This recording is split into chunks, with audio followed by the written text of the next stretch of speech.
As I approached the house, I was quite surprised to see that some of the lights were still on.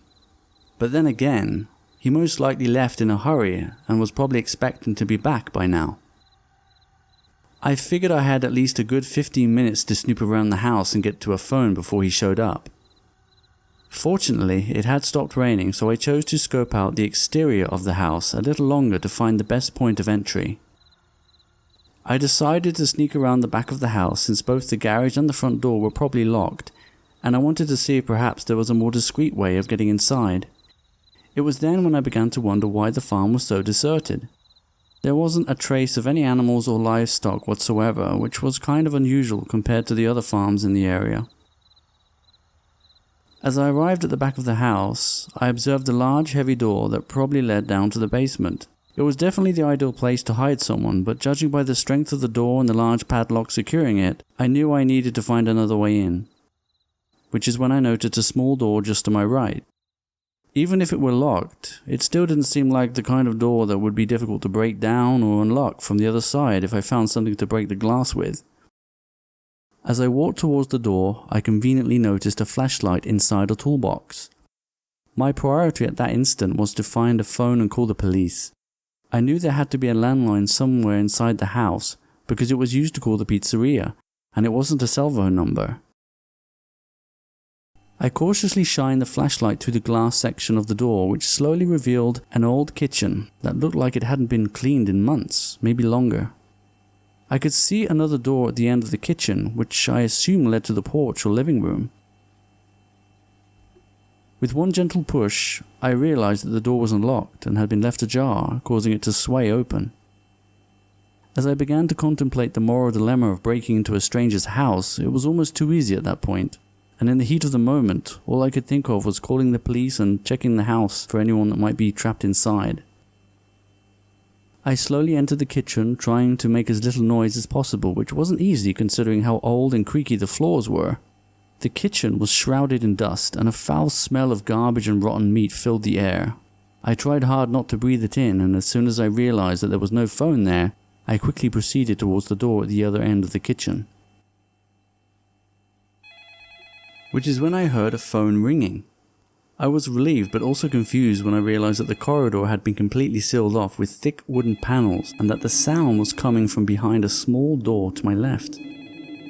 The ringing stopped almost as if someone had answered it, but it didn't seem likely considering how dark it was and I couldn't hear anyone talking on the phone. I peeped through the small window in the door but couldn't see that much. As the eerie silence persisted, I opened the door and was immediately presented with a narrow flight of stairs descending into the basement. Admittedly, it seemed like an unusual place to keep a phone, and I was still puzzled as to why the corridor had been sealed off, but time was running out and I only needed a minute or two to call the police. I flipped the light switch, but nothing happened. Had it not been for the foul stench coming from the kitchen, I might have thought twice about descending a narrow stairway into a dark basement, but I was already beginning to feel a little more at ease as the rancid odor was quickly negated by a strong smell of fresh paint and construction materials. It looked like the basement had recently been converted into some kind of giant meat locker. There were boxes everywhere and I wasn't all that curious to know what was inside them. I was expecting the basement to be a mess, so you can imagine my surprise when I observed how organized and clean it was, which was a stark contrast to the floor above and most likely to the rest of the house. I was suddenly startled by the sound of the door behind me slamming shut as I felt a cold rush of air sweep through the room. I quickly deduced that it was the draft that had caused it and continued to search the basement. I carefully shined the flashlight across the basement interior until I finally spotted a landline phone mounted to the wall. I rushed over to the phone and quickly dialed 911. I felt a sudden rush of relief as I heard a female voice on the other end of the line. I explained everything that had happened on the bridge and where I was. She told me that the cops were on their way and that I should try to find somewhere safe to hide until they arrived. Sound advice, but it still felt strange looking for some place to hide in somebody else's house. That's when I heard the sound of a truck pulling up outside.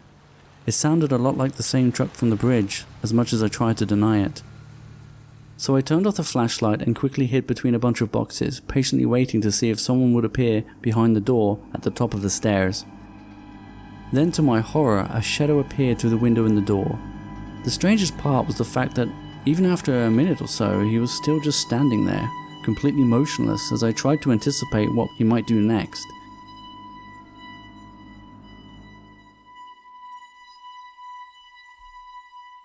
It was at that moment of intense silence and uncertainty that I observed a large reinforced door on the opposite wall.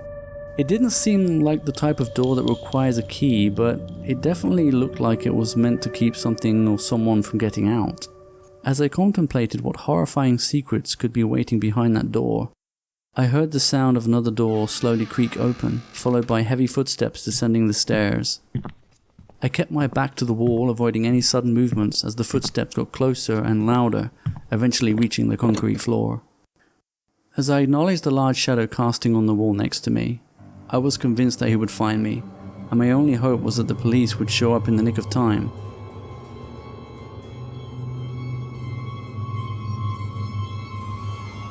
Suddenly, I let out a gasp of relief as I heard the footsteps moving away, heading back up the stairs. But just when I thought the worst was over, the phone rang. I had but a split second to react, knowing that if I stayed where I was, he would find me for sure.